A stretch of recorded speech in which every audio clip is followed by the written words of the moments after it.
En los siglos sucesivos a la caída del Imperio Romano de Occidente, el mundo pierde el antiguo orden propio y queda sumido en la incertidumbre.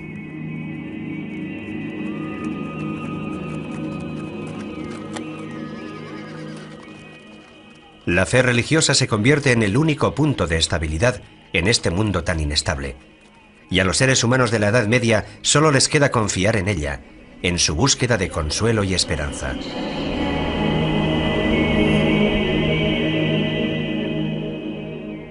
Todo comienza en el año 303, cuando el emperador Constantino legaliza el ejercicio de la fe cristiana y continúa con Teodosio el Grande, que la declara religión de Estado.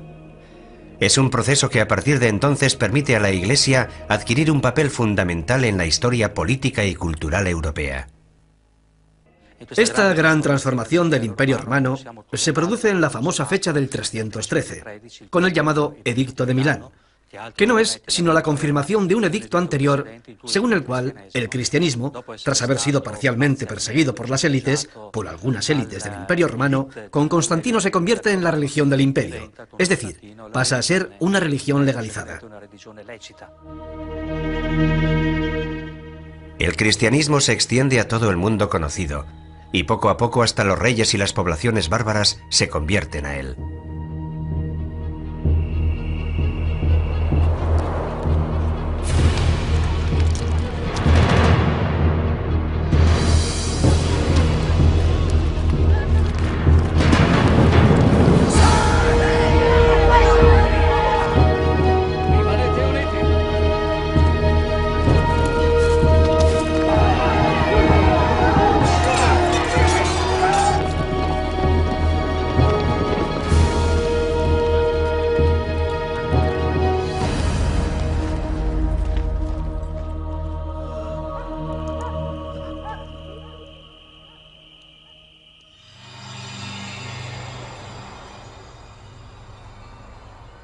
Se mueve en una realidad en la que conviven lo visible y lo invisible, y lo sobrenatural irrumpe con mucha frecuencia en la vida cotidiana.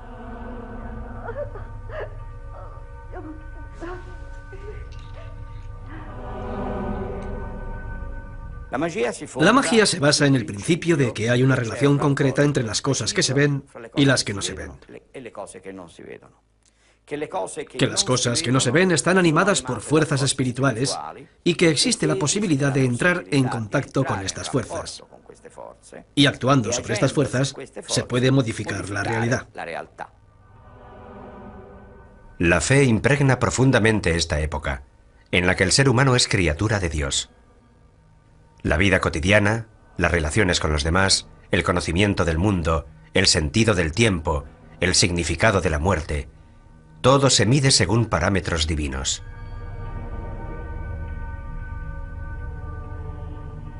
En las zonas rurales se mantienen los rituales propiciatorios y las prácticas animistas, signos de la unión ancestral con la tierra.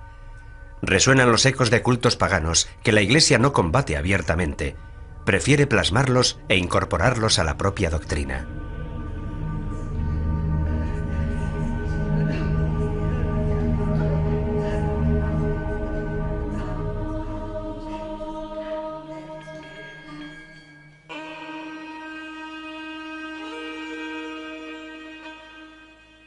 En el siglo XII nacen las universidades, que se convierten en nuevos puntos de referencia culturales. Son frecuentadas por religiosos, pero no solo se dedican al estudio de la teología. El derecho, la medicina y las ciencias adquieren un creciente espacio y aportan nuevas reflexiones sobre el ser humano. Un ser humano errabundo, el medieval, que viaja por la tierra consciente de lo efímero de su existencia, comparada con la vida eterna que le espera en el más allá.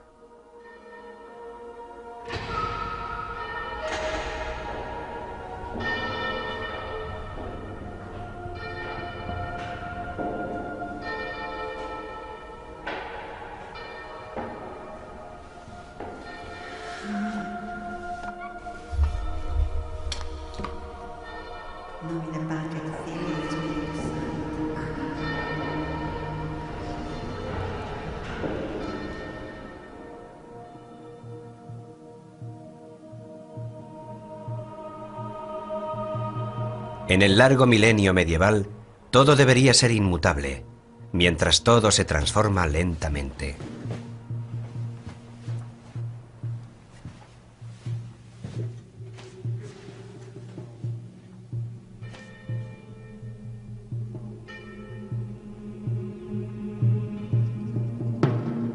En un mundo turbulento que no ofrece puntos de referencia seguros, la respuesta a las crecientes exigencias espirituales del ser humano se encuentran en las formas de vida ascética y monástica, que ya estaban presentes y extendidas en Oriente a finales del tercer siglo. Se renuncia al mundo para emprender un camino de perfección, eligiendo una vida eremítica e ingresando en una comunidad religiosa. En el instante en el que el cristianismo pasa a ser religión oficial, corre también el riesgo de convertirse en la religión de las élites. El monacato surge como exigencia de un cristianismo radical, es decir, de un cristianismo que no ha olvidado la espera del retorno del Señor, un cristianismo que no quiere dejarse manipular. Es un cristianismo que encuentra su lugar geográfico en zonas desérticas, pero sobre todo encuentra su zona espiritual en la radicalidad. Un cristianismo que corre el riesgo, como de hecho lo ha corrido, de convertirse en la religión oficial del imperio, más allá de sus aspectos positivos.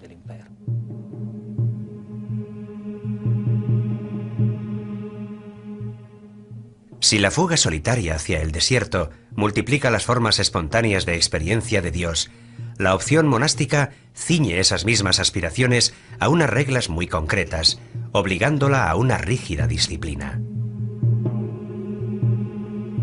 Que nadie se arriesgue a dar o recibir cualquier cosa sin el permiso del abad. Ni piense que tenga nada propio, absolutamente nada, ni un libro, ni un cuaderno o una hoja de papel, ni mucho menos un lápiz, puesto que a los monjes ya no les permiten disponer libremente ni de su propio cuerpo, ni de su propia voluntad.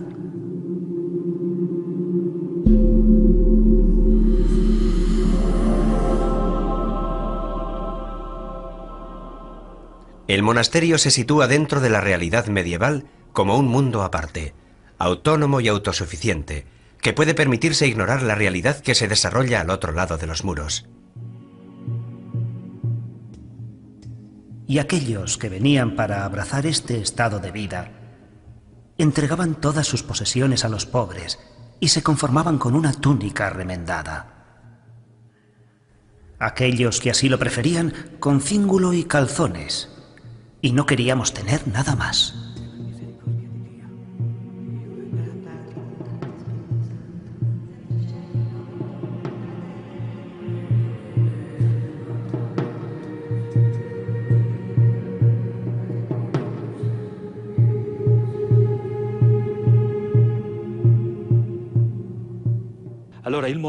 El monasterio es un intento de crear una pequeña comunidad cristiana completamente autónoma intramuros, donde se pueda ejercer, donde se pueda vivir plenamente la opción de vida cristiana.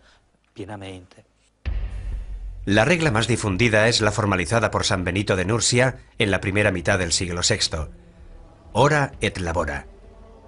Junto a la oración también tiene cabida el trabajo, ya sea el trabajo manual que se desarrolla en la huerta del monasterio o el intelectual que se desarrolla en la biblioteca y en el scriptorium.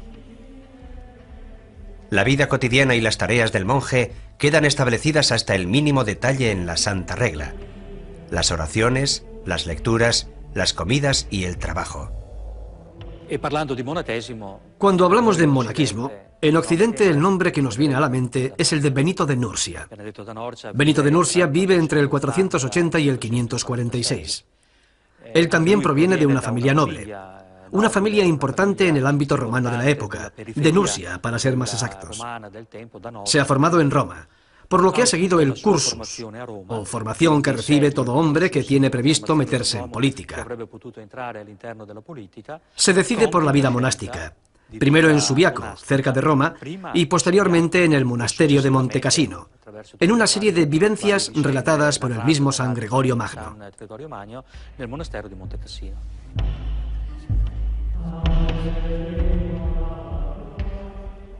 Pero si hubiera alguien tan negligente y holgazán que no quisiera o pudiera leer o estudiar, que le den cualquier tarea que hacer, para que no permanezca ocioso.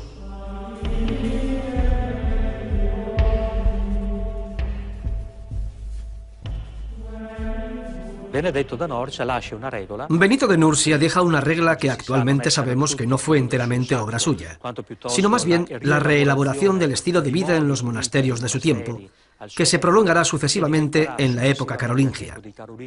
Por tanto, nos encontramos ya hacia el siglo IX.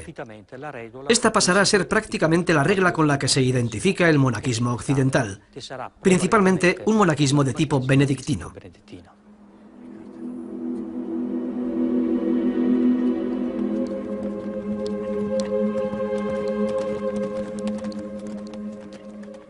¿Cuál era la importancia de la regla de San Benito? ¿Y por qué la regla de San Benito sustituye en el siglo IX a las demás reglas monásticas que imperaban en otros monasterios? Porque la regla de San Benito tiene un equilibrio propio, distribuido en sus 70 capítulos, en los que todo está organizado a través de ese equilibrio que proviene de la tradición y experiencia de las romanitas, de la cultura romana.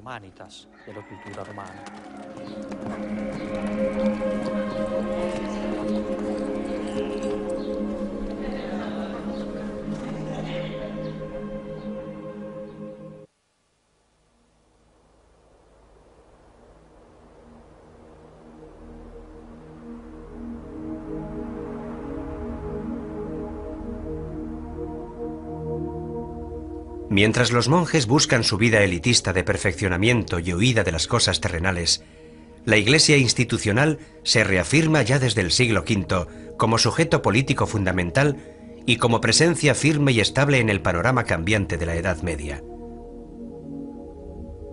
El ordenamiento de la Iglesia, calcado de las estructuras administrativas romanas, también se mantiene tras la caída del Imperio Romano. La figura de referencia para las comunidades de fieles es el obispo.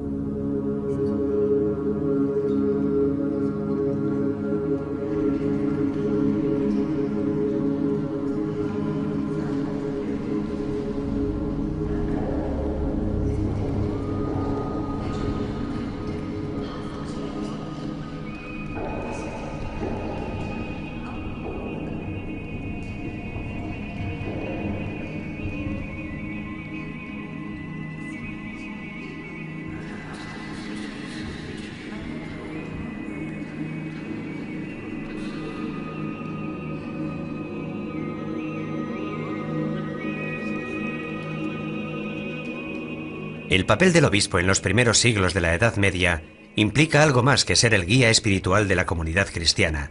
Está dotado de poderes civiles y más genéricamente políticos.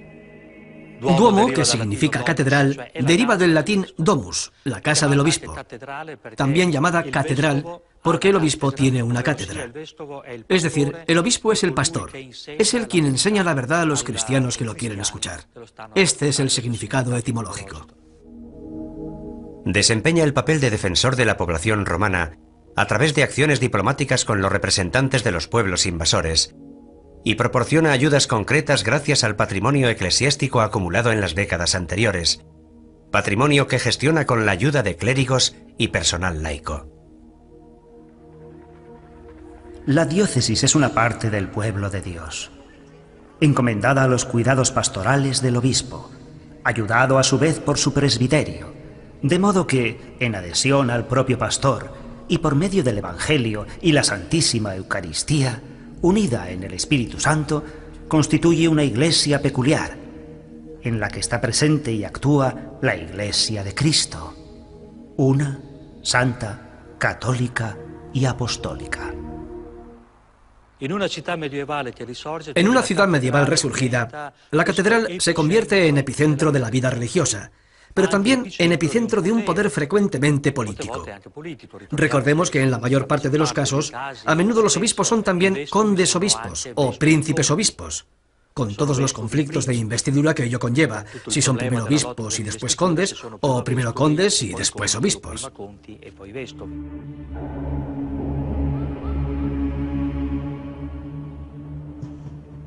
Desde finales del siglo VI, la administración civil y la religiosa establecen una intrincada relación mutua. La Iglesia, con sus representantes en el territorio, se convierte en opositor político y psicológico de otras formas de organización social y se erige a sí misma como heredera del desaparecido Imperio Romano. Los obispos, que en muchos casos desempeñan funciones civiles, se distancian progresivamente del papel de hombres de la Iglesia y se unen al rey, al emperador o a los señores locales.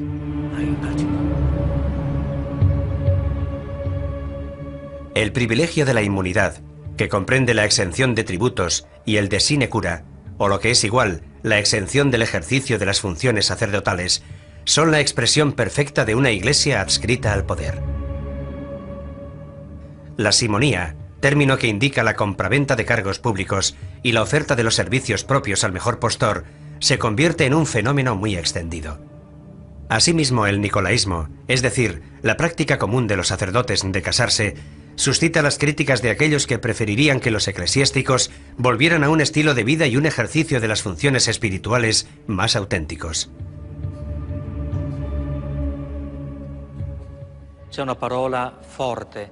Este movimiento se caracteriza por la búsqueda del regreso a las formas de la Iglesia primitiva.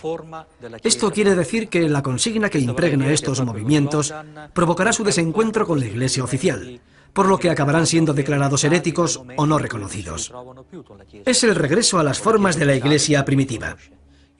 ¿Y cuál es la característica principal de la forma de la Iglesia primitiva? La de ser pobre. Gregorio VII es el Papa de la Reforma. Su Dictatus Papae del año 1075 pretende el retorno de la Iglesia a sus funciones de ejemplo y guía cristiana y reafirma la superioridad del sumo pontífice por encima de las demás autoridades terrenales. Tras las reformas gregorianas, el desencuentro es inevitable. La lucha entre el emperador Enrique IV y el Papa Gregorio VII por las investiduras de los obispos oculta otros problemas de índole más general, como quién es el verdadero heredero de Roma, qué figura puede aspirar a desempeñar un papel completamente universal y dónde están los límites entre el poder de la Iglesia y el poder del Estado. Es una pugna entre el poder espiritual y el poder temporal.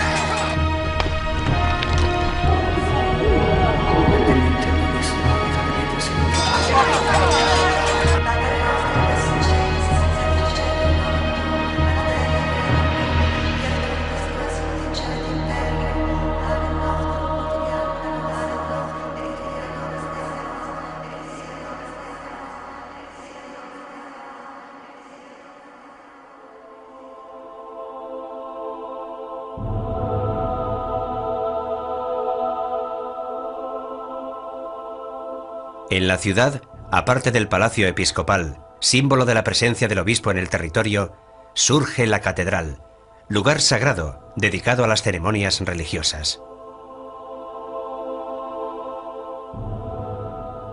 Desde la lejanía, con sus transeptos y sus torres, se asemeja a una poderosa nave que zarpa hacia un largo viaje.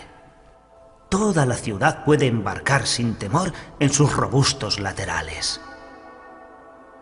La catedral, como el campo o el bosque, tiene su ambiente, su aroma, su luz, sus claroscuros, sus sombras. Su rosetón parece el propio sol. Saboreamos su profunda paz. La catedral es la revelación total. El hombre, encerrado en una clase social, en un oficio, desperdigado, agotado por el trabajo cotidiano y por la vida, encuentra allí su sentido de la unidad natural. Encuentra allí el equilibrio y la armonía. La muchedumbre reunida en las grandes celebraciones se siente a sí misma como una unidad viviente. Los fieles son la humanidad. La catedral es el mundo. Y el Espíritu de Dios llena durante un tiempo al hombre y a la creación. Las iglesias siguen siendo lugares de reunión religiosa. Las iglesias se convierten en zonas de sepultura, sobre todo de las familias nobles. Son lugares donde la vida y la muerte, tiempo y eternidad, siguen entrecruzándose y entretejiendo una estabilidad mucho menos neurótica que la que vivimos nosotros en nuestros días. Ellos viven este entramado, este bosquejo del transcurso del tiempo, su significado y sus relaciones. Y todo esto sucede en un lugar con una profunda caracterización religiosa. Nosotros hemos perdido esta percepción. Tal vez uno de nuestros problemas hoy en día sea, cuando vienen los visitantes por interés o curiosidad turística, cómo lograr darles los códigos interpretativos sobre estas arquitecturas o sobre estas series de pinturas o esculturas que contemplan. Ya no son capaces de interpretarlos en el significado original del código, el que tenía inicialmente, porque han cambiado los modelos interpretativos.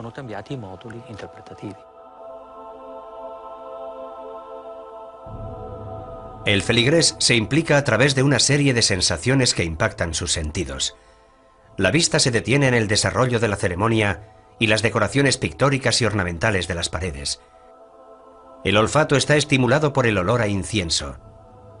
El oído se estremece por las palabras leídas y declamadas en latín, una lengua incomprensible para los fieles, pero también por la música y los cantos.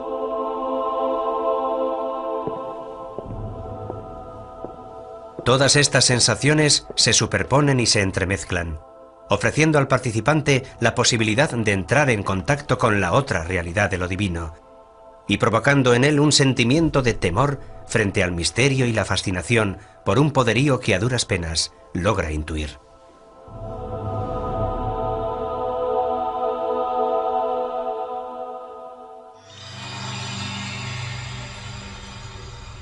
En la Edad Media la catedral es un lugar abierto, donde tiene lugar una amplia serie de momentos colectivos, como las reuniones de las autoridades, las ceremonias de entrega de títulos honoríficos, las asambleas de asociaciones ciudadanas o la recepción de importantes personalidades extranjeras. Fuera de la catedral se extienden espacios abiertos, a menudo los únicos de la ciudad medieval, atrapada en su maraña de callejuelas y angostas vías. En la plaza, lugar de socialización y encuentro, se desarrollan también las grandes predicaciones de los oradores que arengan a la multitud desde un tablado construido para la ocasión. Bajo el pórtico de la iglesia no es infrecuente que se coloquen puestos de notarios, cambistas y mercaderes, con la esperanza de que se vean obligados a ser honrados, dada la cercanía del lugar sagrado. Estos espacios de socialización de noche también pueden convertirse en puntos de encuentro para citas clandestinas, sobre todo en los apartados cementerios, siempre que no haya temor a molestar el sueño de los muertos que allí reposan.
En los siglos XI y XII, en plena experiencia municipal, la religión ya es un fenómeno de masas, ha calado en todas las tareas cotidianas y marca el ritmo de las actividades humanas. La Iglesia es la que determina los días festivos.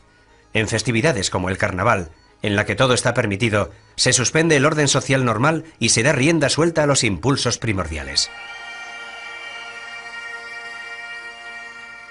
Incluso los religiosos relajan sus costumbres y son inducidos a contravenir sus preceptos y saborear los placeres del pecado.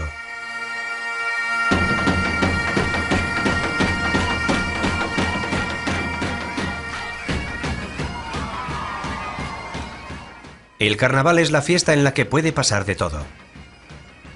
Y todos están autorizados a transgredir sin atenerse a las consecuencias.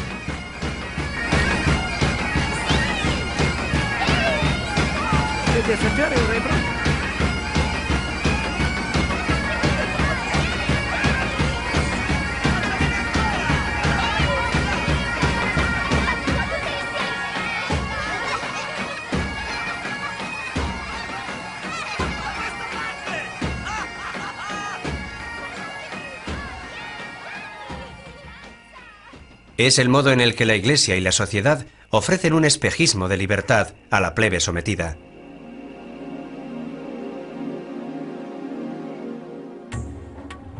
Hay multitud de ocasiones en las que los ciudadanos se reúnen para celebrar la pertenencia a una colectividad cuyo valor se reconoce, de la que cada cual forma parte y en la que se sienten orgullosos de vivir. Una religiosidad civil que se funde con el elemento sagrado, como en el culto hacia el santo patrón y la devoción por sus reliquias. O como en las procesiones, que tienen lugar durante todo el año y constituyen una verdadera estructura festiva en la ciudad.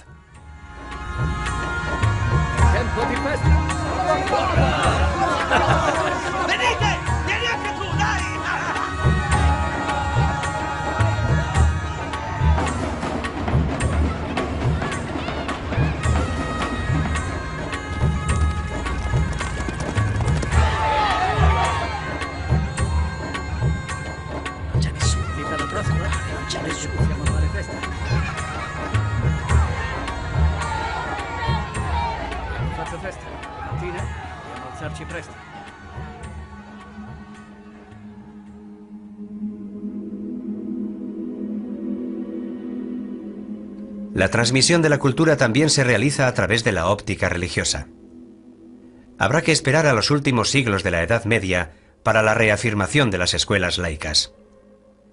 En el siglo XII nacen las universidades, que se convierten en nuevos puntos de referencia culturales. Muy pronto cada universidad se hace famosa al destacar en una materia específica, como Salerno en medicina y París en teología y filosofía. La Universidad de Bolonia, la primera en ser reconocida oficialmente en Europa en 1158, muy pronto adquiere renombre por su facultad de Derecho. Y un grupo de estudiantes y catedráticos del Studium Bolognés, en conflicto con las autoridades ciudadanas, fundan una nueva sede universitaria en Padua, donde las escuelas laicas y eclesiásticas ya existentes animan una rica vida cultural. En la cultura medieval se pueden distinguir dos grandes corrientes que animan la universidad de la época. Está la corriente parisina, que es básicamente filosófica y teológica, y está la corriente que surge de Oxford, pero también de Padua. Padua es una filial de la Universidad de Bolonia, que era una universidad donde fundamentalmente se estudiaba Derecho. Pero llegados a un cierto punto, el derecho no es suficiente. Algunos profesores, algunos doctores de la Universidad de Bolonia se distancian y se van a Padua, a un ambiente que evidentemente era más tranquilo, más seguro y más libre, porque el ayuntamiento de Bolonia estaba sujeto, si bien indirectamente, al poder político del pontífice de Roma, mientras que el ayuntamiento de Padua se regía de una manera laica, por así decirlo. Aquí estudia Marsilio de Padua, antes de trasladarse a París a comienzos del siglo XIV. En París se convierte en catedrático y rector de la universidad. Tras haber vivido de cerca las experiencias políticas y municipales de la ciudad de Padua, dentro del conflicto más amplio que enfrenta al Papa con el emperador, Marsilio recibe el Defensor Pacis, defensor de la paz, en 1324. En esta obra elabora una profunda reflexión sobre el estado y la naturaleza de la autoridad.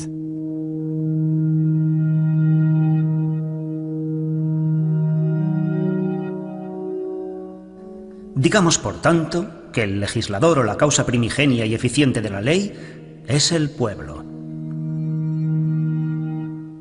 Mediante su elección o voluntad, expresa con palabras en la Asamblea General de los Ciudadanos que ordena que se haga o no se haga una determinada cosa respecto a los actos civiles humanos, bajo la amenaza de un castigo o pena temporal.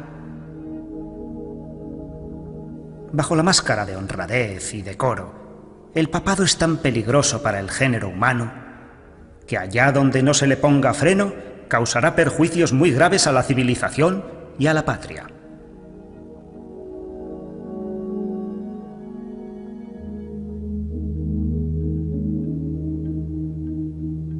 Las universidades se expanden por toda Europa e inmediatamente luchan por asegurarse una autonomía cultural y organizativa. Constituyen asambleas con cargos directivos y con poder de decisión, eligiendo al rector dentro de su cuerpo estudiantil.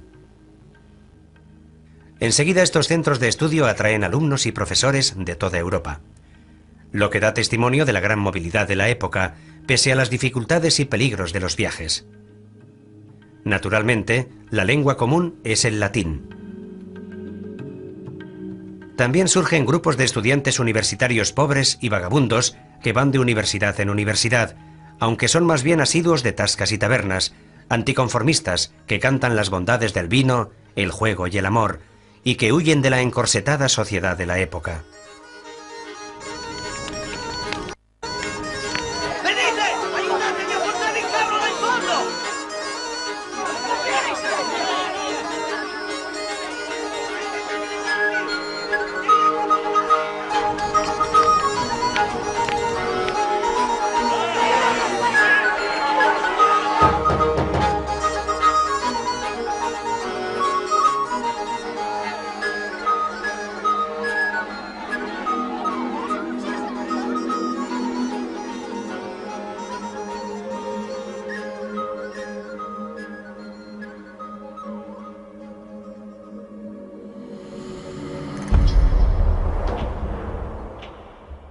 En Padua adquieren un gran valor las disciplinas científicas. En 1307, Pietro d'Abano regresa a esta universidad para enseñar filosofía, astronomía y medicina. Pero antes, su curiosidad intelectual le había llevado a Constantinopla, donde aprendió griego y entró en contacto con las culturas árabe y bizantina, y posteriormente a París, donde siguió desarrollando sus conocimientos. La característica de Pietro d'Abano, que asimiló las enseñanzas de Averroes y por tanto de Aristóteles a través de las fuentes árabes, es que buscó dar un sentido a la naturaleza mediante el uso de la lógica. Naturalmente, esto implica, en primera instancia, la filosofía en relación con la astrología, porque son las estrellas, los cuerpos celestes, los que gobiernan y determinan las cosas materiales de este mundo.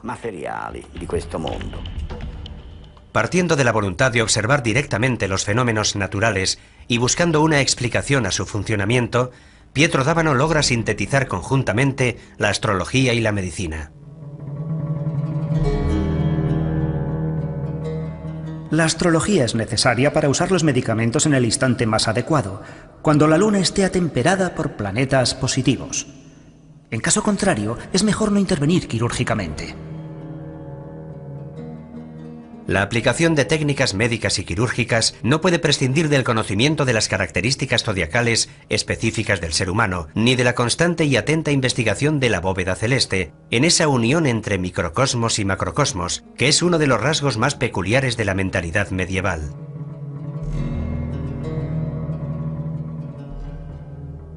Si uno toma un purgante cuando la luna está en conjunción con Júpiter, su eficacia disminuirá. De igual modo, intervenir con instrumental quirúrgico en la zona enferma mientras la luna se encuentra en el signo del órgano enfermo es una cosa horrible. Pietro d'Abano non è affatto il solo. Pietro d'Abano no está solo. Toda la Europa de la época está entusiasmada ante los conocimientos importados a través del mundo árabe y judío, que aciertan de lleno en un problema extremadamente práctico y concreto en la realidad.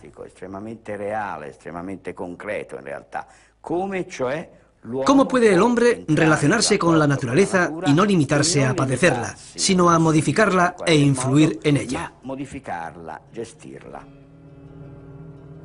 Pietro d'Abano adquiere mala fama con sus teorías.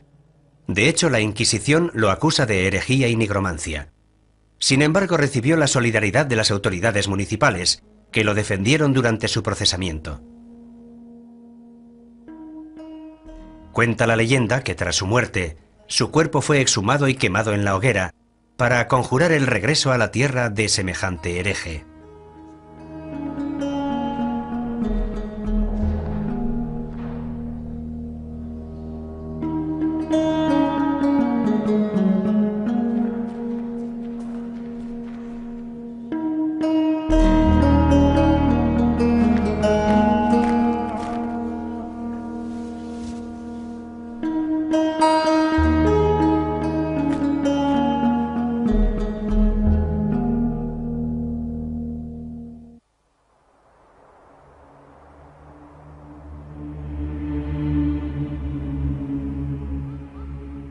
En el renacimiento intelectual del siglo XII, Occidente muestra una renovada atención por las prácticas astrológicas, consideradas como una síntesis entre ciencia y magia, y también por la astronomía, que junto con la alquimia alcanza un gran auge en Europa gracias al contacto con la cultura árabe, a pesar de los recelos de las autoridades religiosas, que ven en ellas una peligrosa afinidad con la magia.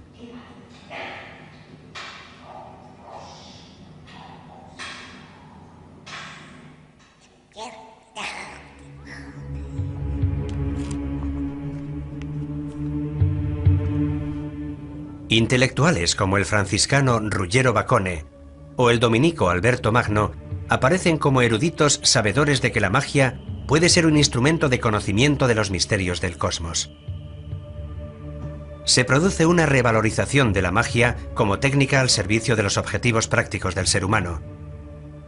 Es una tendencia cultural que distingue entre la magia buena y natural, la que busca descubrir los secretos de la propia naturaleza, y la magia negra, ceremonial y demoníaca.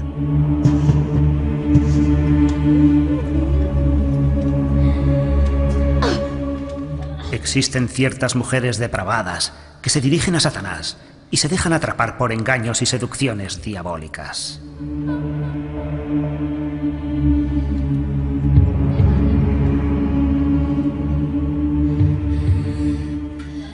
Creen y aseguran cabalgar por la noche a lomos de ciertas bestias en pos de Diana, diosa de los paganos, y en compañía de otras mujeres.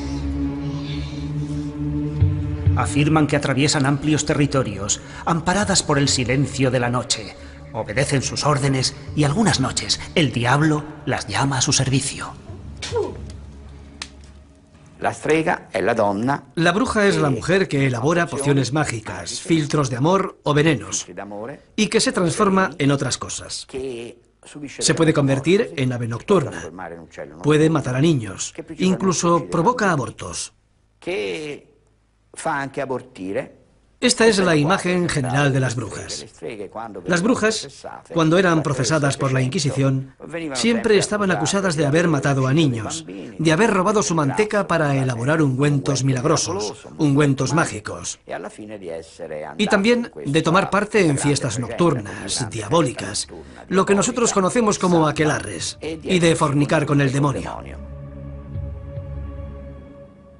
Las estructuras mentales paganas persisten agazapadas bajo una adhesión superficial a la nueva religión, en la que la adoración de los santos y sus reliquias mantiene una ancestral relación con lo sagrado, lo arcano, lo desconocido. Pero quiera el cielo que solo sean ellas las que hayan sucumbido a sus falsas creencias, y que no hayan arrastrado a otros muchos a la perdición de sus almas. Tanto es así que muchos se han dejado convencer por estos engaños, y creen que todo aquello es verdad. De este modo se alejan de la verdadera fe y cometen los errores de los paganos. y creen que aparte de nuestro único Dios, existen otros dioses o divinidades.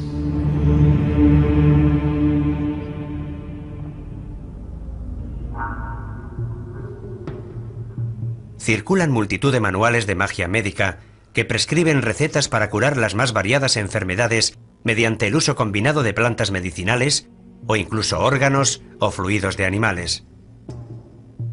Es evidente que el descubrimiento de su efecto curativo es más bien fruto de una larga experiencia transmitida de generación en generación. Cada cosa, cada ente, cada fuerza es casi una voz no comprendida, una palabra suspendida en el aire, donde cada palabra tiene innumerables ecos y resonancias, donde las estrellas se dirigen a nosotros y se dirigen entre ellas, y se miran y nos miran, y se escuchan y nos escuchan, donde todo el universo es una conversación inmensa, múltiple, diversa, ahora silenciosa, ahora ruidosa, ahora en claves secretas, ahora en un lenguaje abierto. Y en medio está el hombre, admirable ser cambiante, que puede pronunciar cualquier palabra, plasmar cualquier cosa, dibujar cualquier carácter, responder a cualquier invocación, invocar a cualquier dios. Los antiguos griegos y romanos creían efectivamente que mediante la posibilidad de entrar en contacto con los espíritus que dan vida al mundo y son invisibles, se entraba en contacto con un lenguaje singular, compuesto de palabras, signos, cantos, colores, sonidos, olores. O sea, el ritual mágico.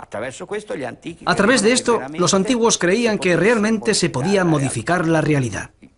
Los judíos, los cristianos y los musulmanes no pueden creer en esto porque la realidad es voluntad de Dios. La realidad se ve en lo creado. Dios es el único dueño de la creación. Los hombres, aunque tengan la capacidad del conocimiento, no pueden doblegar la voluntad de Dios. Solo Dios gobierna los espíritus. Pero incluso el judaísmo y el islam tienen sus herejes. Y en el transcurso del siglo XII empiezan a circular rituales de origen judío o de origen musulmán que enseñan a dejarse guiar por los espíritus y a obtener lo que se desea dejándose llevar por los espíritus. Una práctica específica es la nigromancia, que consiste en la invocación a los demonios, un terreno extremadamente peligroso, en contacto con los poderes sobrenaturales.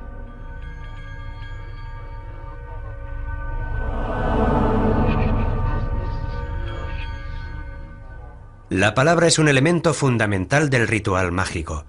También las oraciones, las bendiciones, los conjuros o los sortilegios, donde también entran en danza personajes de las Sagradas Escrituras.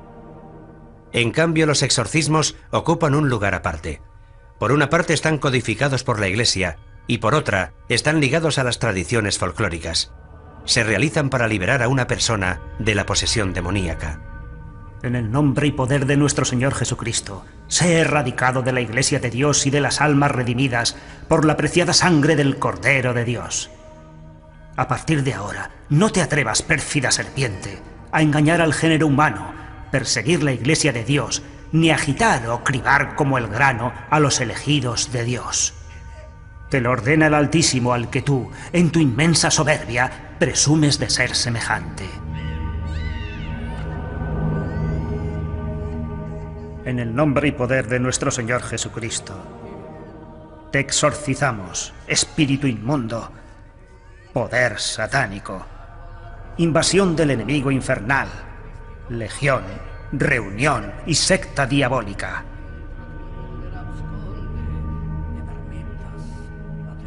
Que Dios se muestre y sus enemigos se alejarán, y que huyan de él aquellos que lo odian.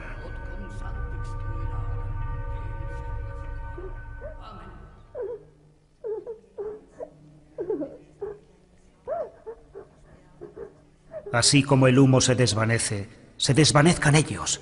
Así como la cera se derrite al fuego, sucumban los pecadores a los ojos de Dios.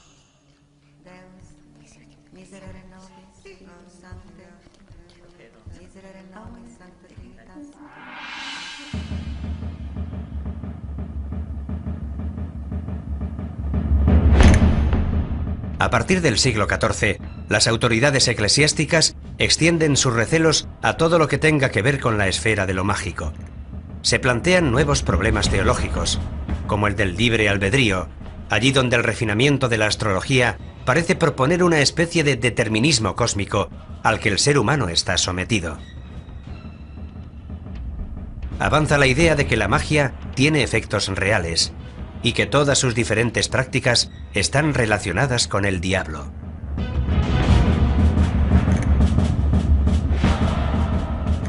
Brujas y herejes se reúnen de noche, generalmente en lugares solitarios, en campos o en montes, en iglesias desacralizadas o en lugares dejados de la mano de Dios.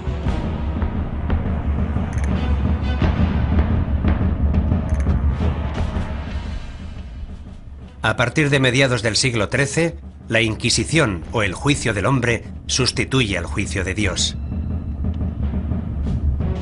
Tras haber renunciado a la fe cristiana, profanado los sacramentos y rendido pleitesía al diablo, todo lugar frecuentado y bien iluminado se torna inhóspito para ellos. La Iglesia se defiende, y la Iglesia de aquella época está estrechamente ligada a la sociedad de aquella época. Hay una relación por la que la Iglesia también posee poderes civiles y sociales, y la sociedad de la época está muy unida a ella. Lo que para la Iglesia es una herejía, también puede ser un delito para la sociedad civil. Llegado el momento, la Iglesia se defiende instituyendo una serie de tribunales que de hecho serán los tribunales de la Inquisición. Al principio estos tribunales, que solo deben decidir la heterodoxia o la ortodoxia de los acusados y nada más, están dirigidos por los obispos. Pero entregar a los obispos este poder evidentemente implica aceptar que las diócesis se hagan con una importante autonomía. Este no es el proyecto de la Santa Sede, no es el proyecto de la sede romana. Es entonces, a partir de principios del siglo XIII, con el gran Inocencio III, cuando la Inquisición pasa de ser episcopal a ser pontificia. En 1278, más de 200 cuerpos arden en la arena de Verona. La noche se ilumina de repente con el fuego purificador.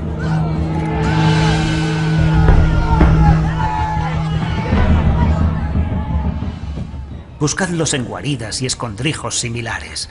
Sacadlos de allí y matadlos a todos. Dios reconocerá a los suyos. De este modo caiga el admirable castigo divino.